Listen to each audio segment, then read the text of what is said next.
नेत्र खोलिए प्रभु। प्रभु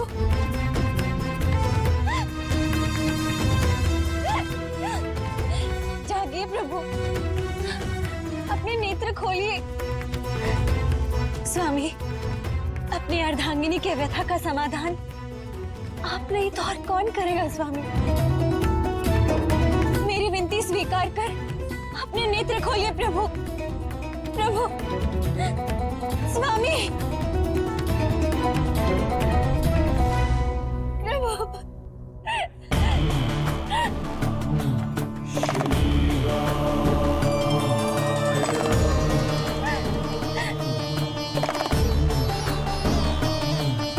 पार्वती, उठिए पार्वती, हमारे समीप बैठिए। क्या हुआ पार्वती, आपका मन इतना विचलित क्यों है?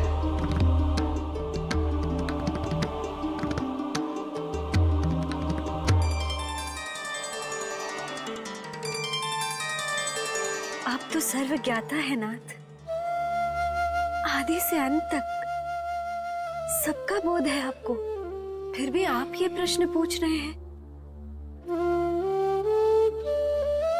प्रभु, हमारी व्यथा वो स्वप्न है जो बार बार आकर हमारे मन को विचलित करता है। अग्नि की ज्वाला में लिपटी हुई हमारी काया को लेकर आप ब्रह्मांड में खड़े हैं और रौद्र रूप से द्रवित हो आप हमें पार्वती नहीं बल्कि सती सती पुकारते हैं। बताइए देव, क्यों ये स्वप्न हमें बार बार आते हैं?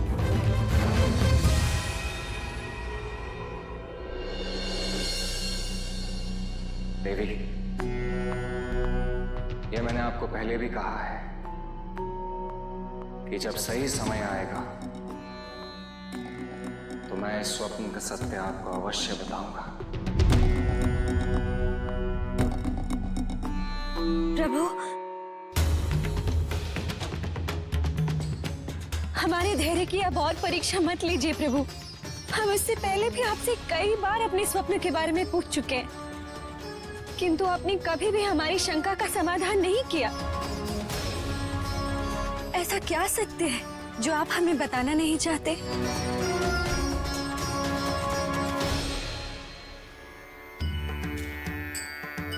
देवी,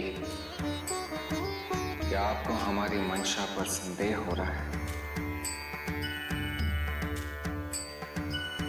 क्षमा चाहते हैं प्रभु, किंतु अब इस स्वप्न का रहस्य हमसे और सहन नहीं हो पाएगा। आखिर कौन है ये सती और उसका आपसे क्या संबंध है? हर समय ये प्रश्न हमारे अंतर्मन को झंझोरता रहता है। आज तो आपको हमें ये सत्य बताना ही होगा प्रभु, अन्यथा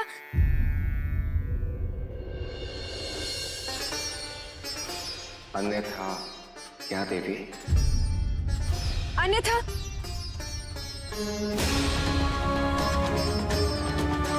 हम आज के बाद आपसे कभी कोई प्रश्न नहीं पूछेंगे, फिर चाहे ये स्वप्न हमें कितना ही दुख क्यों न दे।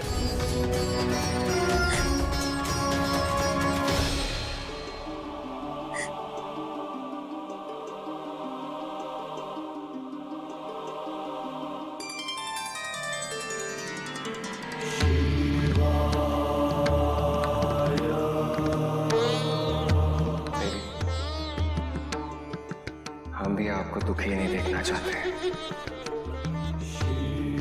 कहिए, क्या जानना चाहती हैं आप? ये दृश्य बार बार हमारी आंखों के समक्ष क्यों भरता है प्रभु? सत्य क्या है? ये हमारा स्वप्न है या कोई मिथ्याभास? सती से आपका क्या संबंध है? देवी,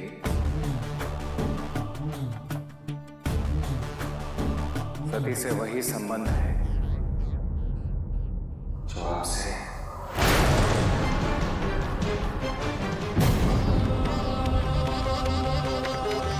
वही संबंध है जो हमसे, अर्थात हाँ, पहली पत्नी थी।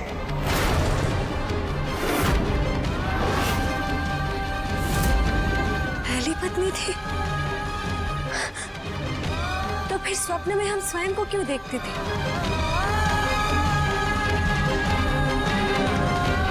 देवी, आप अपने स्वप्न में जो कुछ भी देखती हैं वो आपके पूर्व जन्म की स्मृतियां हैं। हमारे पूर्व जन्म की स्मृतियां? हाँ,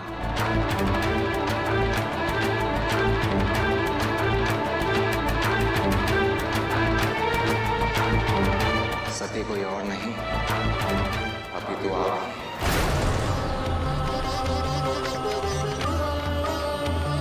प्रभु, ये रहस्य सुलझने की जगह और उलझता ही जा रहा है। हमारी उत्सुकता और बढ़ रही है प्रभु।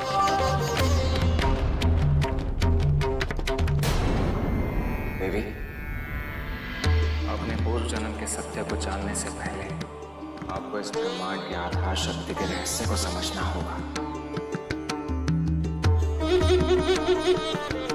इस सृष्टि, इस ब्रह्मांड का आधार आदि शक्ति ही है। चराचर, जीव अजीव, आकार प्रकार अर्थात इस ब्रह्मांड में जो भी स्थित है वो शक्ति की ऊर्जा से ही उत्पन्न हुआ है। सृष्टि के आरंभ के समय जब पृथ्वी पर जल के अतिरिक्त और कुछ नहीं था, अच्छी और बुरी दोनों प्रकार की ऊर्जाएं अपने निराकार रूप में संसार में घूम रही थी। कुछ समय के पश्चात बुरी शक्तियों के प्रभाव से मधु और केटप नामक दो असुरों का जन्म हुआ।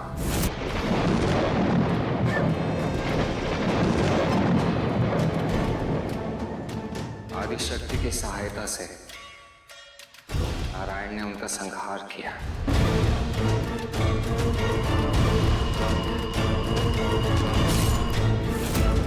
और आदि शक्ति ने उनके खंडित शरीर से धरा का निर्माण किया।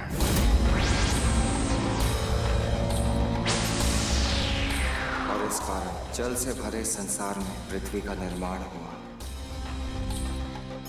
आदि शक्ति ही इस संसार का मूल तत्व है। इस संसार का मूल तत्व? ये कैसे संभव है प्रभु?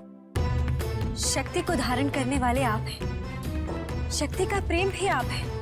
यहाँ तक कि शक्ति को पति के रूप में प्राप्त भी आप ही होते हैं। तो फिर आधार कौन है? शक्ति या आप?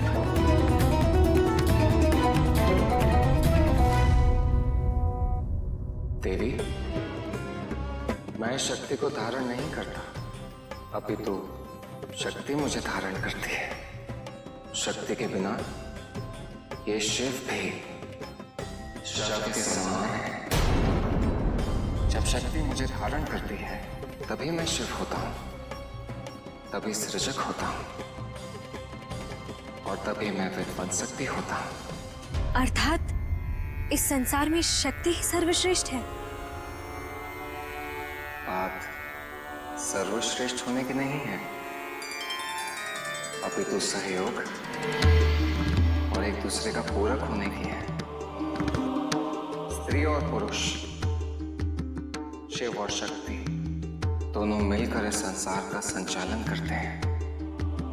स्त्री एक कल्प वृक्ष की भांति इस संसार का कल्याण करती है और पुरुष उनका पोषण और सुरक्षा। एक के बिना दूसरे का कोई अस्तित्व नहीं। स्वामी, आदि शक्ति का रहस्य तो मैं समझ गई, किंतु इन सब से सती का क्या संबंध है? यह उस समय की बात है देवी, जब असुरों के आतंक से पृथ्वी त्राही त्राही कर रही थी।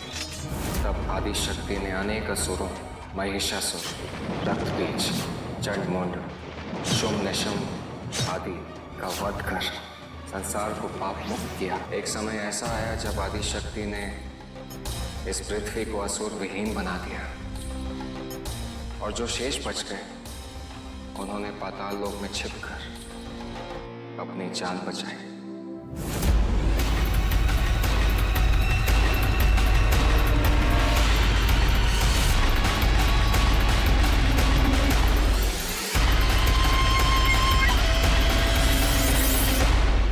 इसके बाद मनुष्यता का विकास तेजी से होने लगा और पूरे संसार में मनुष्य की प्रवृत्ति पर नियंत्रण करने के लिए ब्रह्मा के पुत्र दक्ष को मनुष्यों का राजा बनाया गया। परंतु समय के साथ साथ दक्ष का घमंड इतना बढ़ गया कि उसने स्त्री शक्ति को पूरी तरह नकार दिया। प्रजापति दक्ष की, प्रजापति दक्ष की, प्रजापति दक्ष की, प्रजापति दक्ष की, प्रजापति दक्ष की, प्रजापति दक्ष की।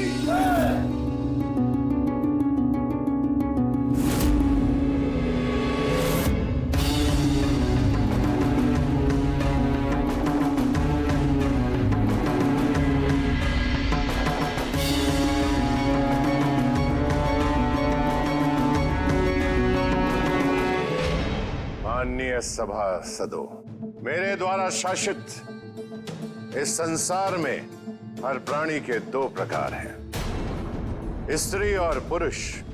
किंतु इन दोनों में श्रेष्ठ कौन है, इसका उत्तर इन दोनों में कोई नहीं दे पाया। मैं प्रजापति दक्ष आज जो नियम बनाने जा रहा हूं वो हमारे समाज की नींव बनेगा। मैं घोषणा करता हूं कि इस संसार में पुरुष स्त्री से श्रेष्ठ है।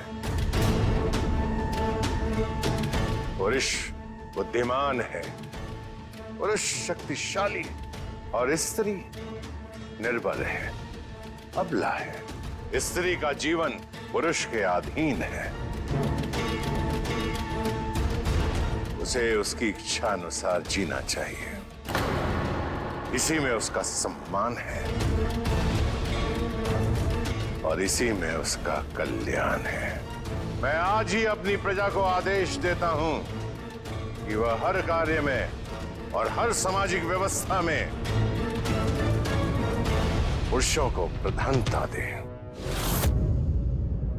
अहंकार वश दक्ष प्रजापति ये भूल गए कि स्त्री ही जननी है और बालक भी, और इस संसार में स्त्री शक्ति को नकारना असंभव है।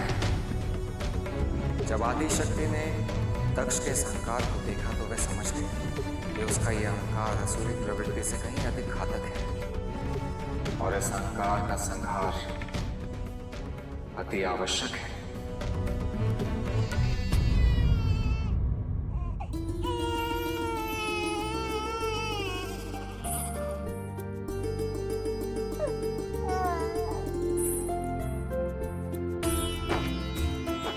सौभाग्य है तुम्हारा कि तुमने दक्ष के परिवार में जन्म लिया। मेरा अंश है तुम, इसलिए यह संसार तुम्हें दक्षायनी के नाम से पुकारेगा। तुम्हारा एक नाम और होगा, सती, सती, सती। महादेव, यदि दक्ष स्त्री के विरुद्ध थे तो उनके घर में जन्मी उनकी पुत्री का क्या हुआ?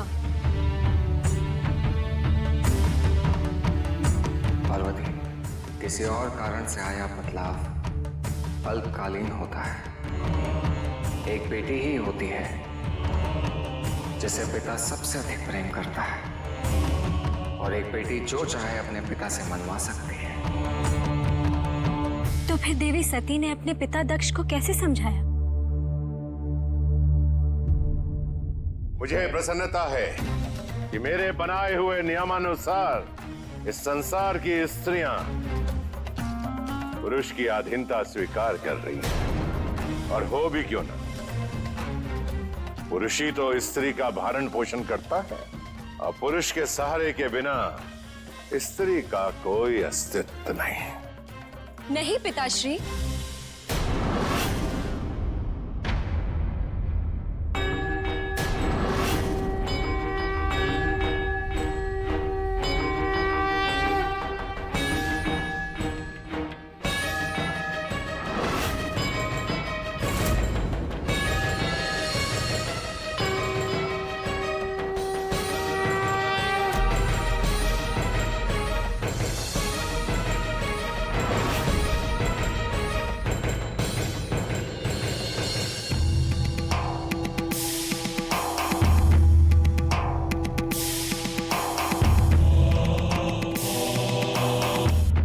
ये धारणा गलत है पिताश्री। स्त्री अपने आप में परिपूर्ण और संपन्न है, पुरुषों की छाया नहीं, उसकी सहगामिनी है। इसीलिए तो उसे शास्त्रों में अर्धांगिनी कहा गया है। स्त्री पुरुषों की तुलना में किसी भी रूप से कम नहीं।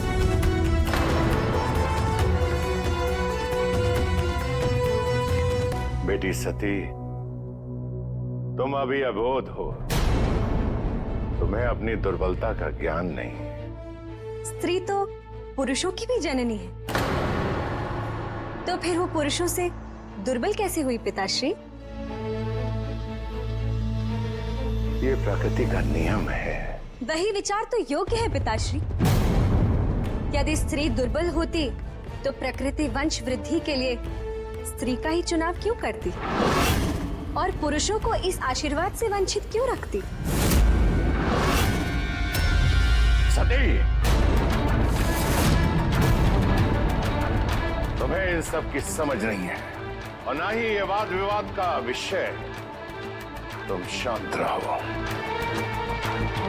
मेरा बनाया नियम अटल है।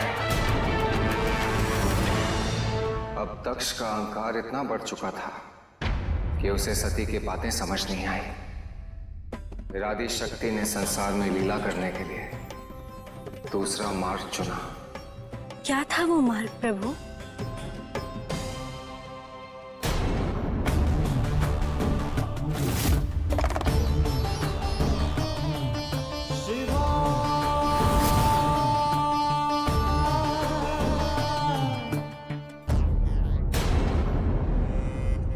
किसी ने सत्य कहा है कि रूप की धूप में तप और ब्रह्मचर्य दोनों की आंखें चौंधिया जाती हैं। किस कोटि के योगी हो तुम शिव? तुम्हारी साधना ने इस नश्वर यौवन के आगे अपने घुटने टेक दिए हैं। पिताश्री, पिताश्री आप ये क्या कह रहे हैं? शांत हो जाओ। मैं तुमसे बात नहीं कर रहा हूं सती। मैं तुम्हारे इस महादेव से बात कर रहा हूं।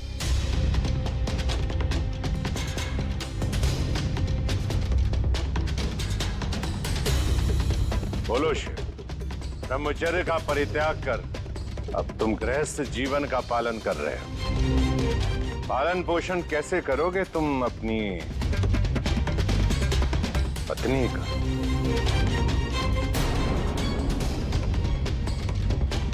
जिसके न सर पे छत है, न बदन पर कोई वस्त्र, जिसके भूत पिशाच संगे साथी हैं, वो कैसे अपनी पत्नी की देखभाल करेगा?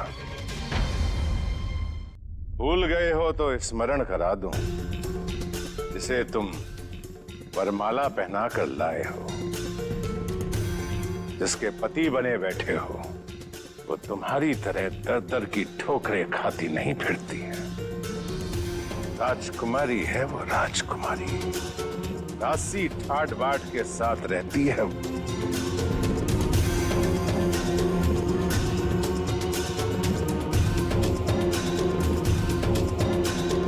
बस कीजिए पिताश्री। मैं राजकुमारी थी, पर अब मैं महादेव की अर्धांगिनी हूँ। महादेव को घोर तपस्या कर उन्हें मैंने अपने पति के रूप में पाया है, और इस सौभाग्य के समक्ष इस संसार का कोई भी सुख फीका है पिताश्री।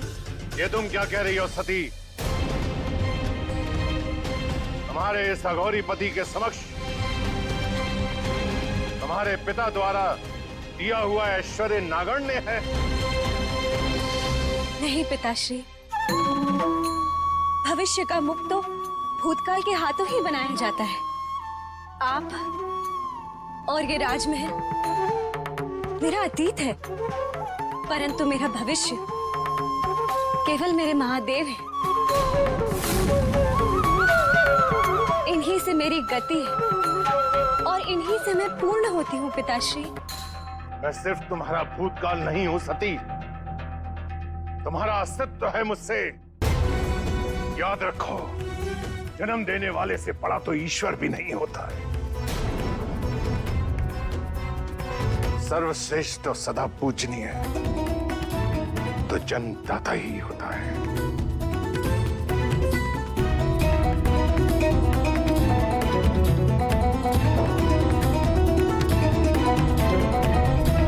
दक्ष, सर्वश्रेष्ठ और सदा पूजनीय तो केवल और केवल शक्ति ही होती है। हम सब, यहां तक कि आप भी उसी की रचना है। वो तो केवल माध्यम है, आरंभ तो पुरुष है शिव। और मुझे तुम्हारी शिक्षा की आवश्यकता नहीं है। शक्ति ही आदि है, शक्ति ही आरंभ है और अंत भी शक्ति ही है। शक्ति ही जननी है और शक्ति ही रक्षक है। सर्वशक्तिमान केवल शक्ति ही है। ये तुम्हारे ज्ञान का गुरुकुल नहीं है और ना ही तुम्हारा शमशान है।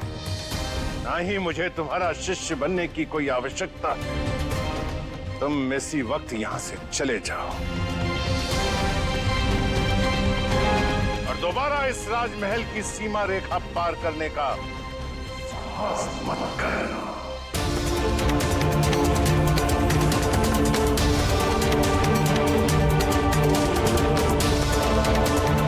मैं भी देखता हूं कि तुम कितने दिन निर्वाह कर पाती हो इस अघोरी के साथ।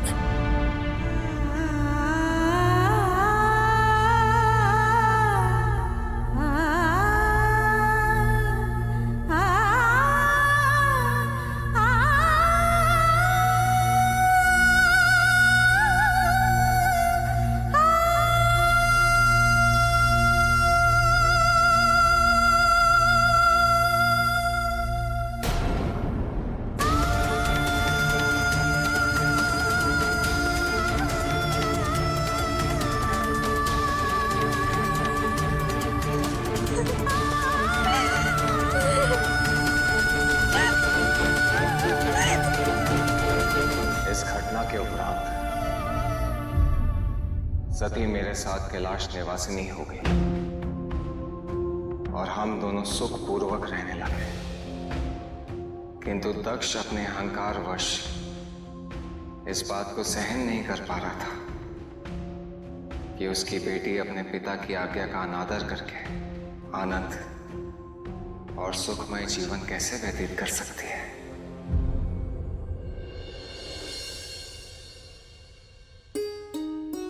महादेव, पिताश्री ने महायज्ञ का आवाहन किया है, जिसमें समस्त देवतागण, ऋषिगण, यक्ष, गंधर्व इत्यादि समस्त संसार को भाग लेने के लिए आमंत्रित किया है। हम भी आपके साथ उस महायज्ञ में सम्मिलित होना चाहते हैं। चलिए ना। नहीं देवी, दक्ष ने इस महायज्ञ में ना आपको और ना ही हमें आमंत्रित किया है और ऐसे स्थान पर कदापि नहीं जाना चाहिए जहां का निमंत्रण आपको ना मिला हो। एक पुत्री को अपने घर जाने के लिए किसी आमंत्रण की क्या आवश्यकता महादेव? वो तो अपने पिता के घर कभी भी आ जा सकती है। सत्य है देवी, परंतु आप अपने पिता की मंशा को समझ नहीं पा रही। यदि आप वहां पर गई तो आपका अपमान भी हो सकता है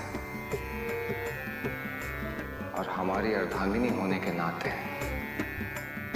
आपका अपमान हमारा अपमान है। किंतु उस महायज्ञ में हमारी उपस्थिति न होना भी तो हमारा अपमान ही है महादेव। फिर ऐसे अपमान को हम कैसे सह लें? नहीं देवी, हम आपको उस महायज्ञ में जाने की अनुमति नहीं दे सकते।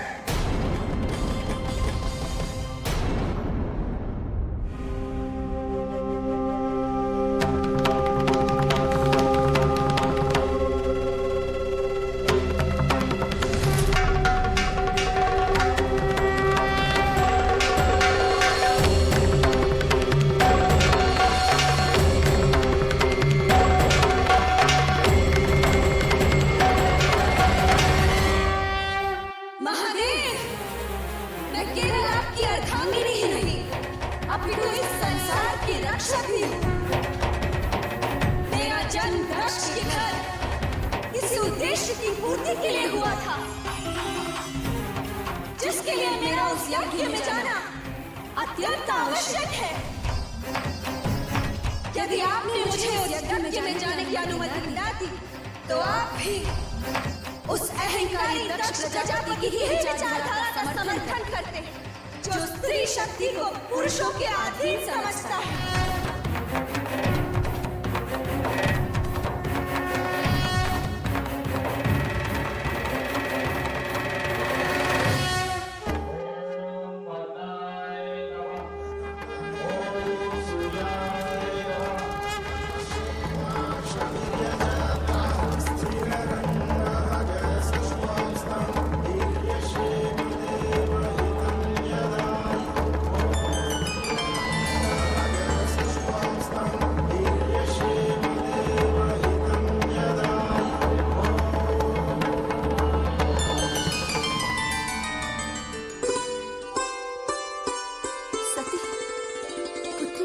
कैसी हो तुम?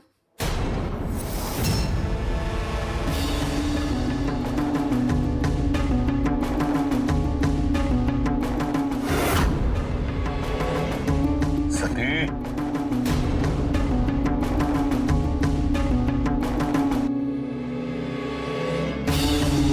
तुम यहाँ? मुझे अत्यंत दुख हो रहा है कि तुम अकेली आई। कहाँ है वो तुम्हारा ढोंगी महादेव? पिताश्री, कृपा करके अब शब्द न कहिए उनके लिए। आमंत्रण के बिना आने से उन्होंने मना कर दिया। और तुम चली आई बिना निमंत्रण के। लज्जा नहीं आई तुम्हें तनिक भी? अपने पिता के घर आने में कैसी लज्जा पिताश्री? अर्थात एक बार फिर तुम अपने पति की इच्छा के विरुद्ध यहाँ चली आई। आज तुमने ये साबित कर दिया कि तुम्हें जीवन देना हमारे जीवन की सबसे बड़ी भूल थी। हमारी इच्छा के विरुद्ध तुमने विवाह किया और मेरी प्रतिष्ठा को अग्नि में स्वाह किया। और अब अपने पति के बिना तुम यहां चली आई, बिना निमंत्रण के।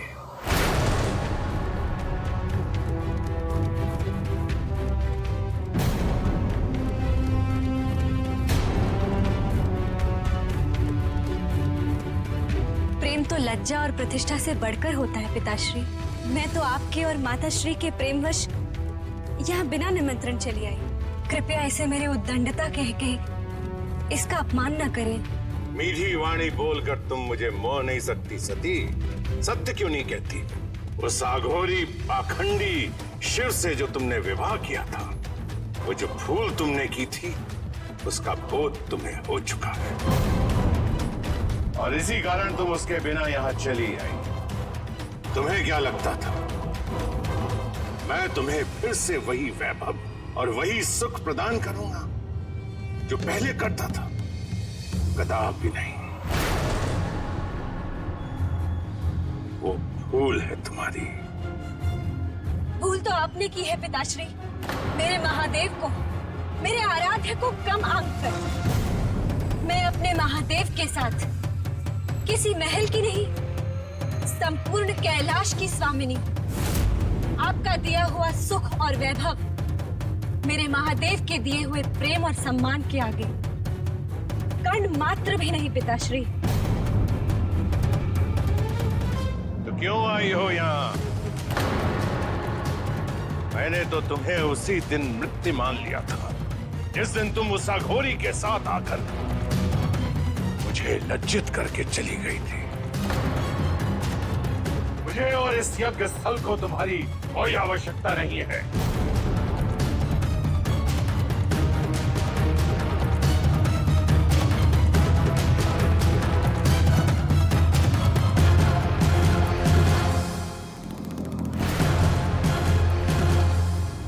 आवश्यकता तो केवल मेरी ही है पिताश्री।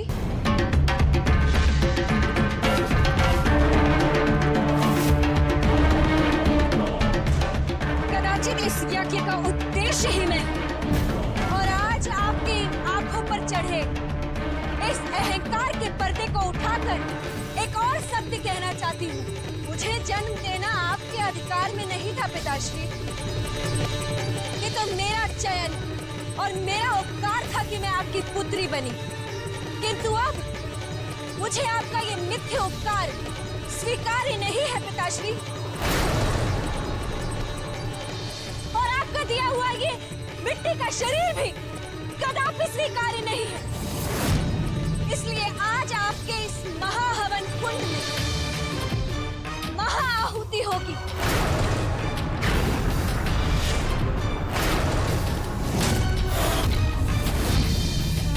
आपका महायज्ञ अब मेरे शिव की आहुति से ही आरंभ भी होगा और अंत भी।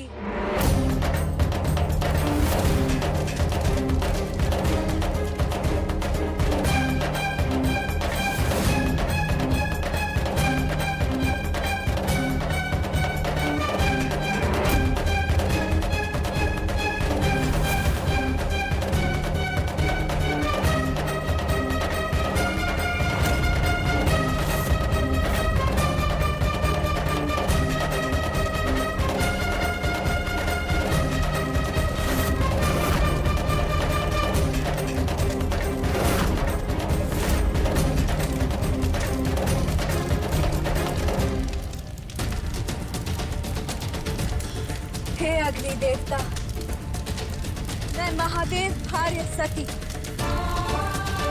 आपका आवाहन करती हूँ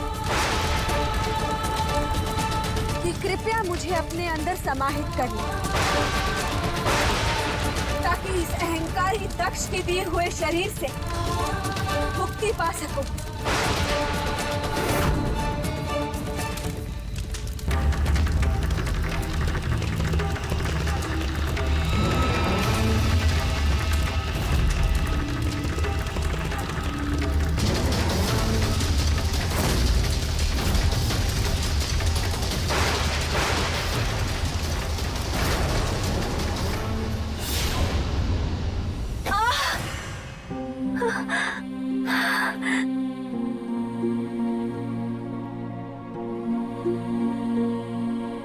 इस प्रकार स्त्री को अपना अधिकार दिलाने के लिए सती ने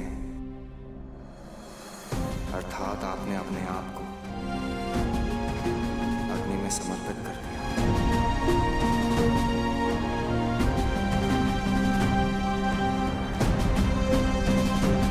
परंतु प्रभु, आत्मदाह कर सती ने दक्ष का अहंकार कैसे नष्ट किया?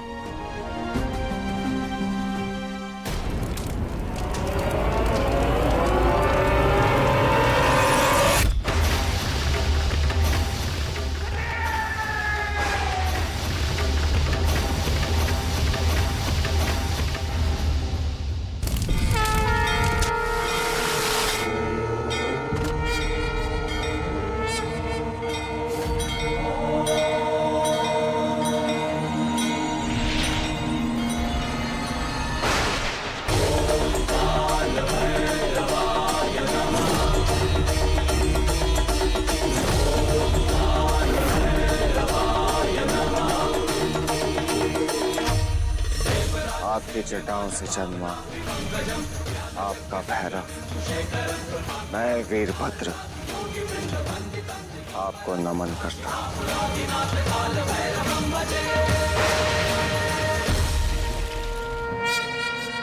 क्या आज्ञा है महादेव? वीरभद्र दक्ष के यज्ञ को भंग करता, उसका वध कर उसके अहंकार को दमन करो, देव को ऐसा तांडव करो इससे तीनों लोग त्राहिमाम करें। जाओ वीरभद्र, नाश कर दो उसका।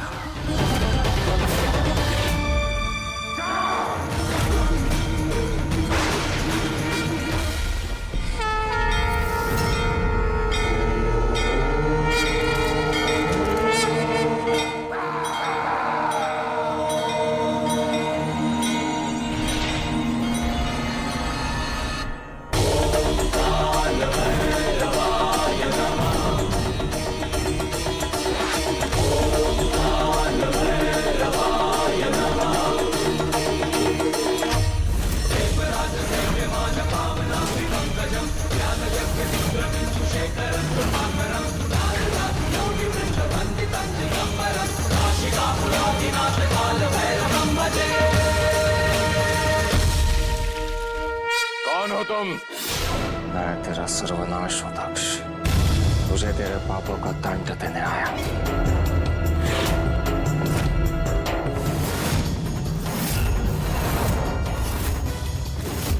तूने स्त्री का अपमान कर स्वयं आदि शक्ति महेश्वरी का अपमान किया है। वो शक्ति जो समस्त संसार को चलाती है, वो शक्ति जो इस ब्रह्मांड की रचयिता है, वो शक्ति जो पुरुष को जन्म देती है।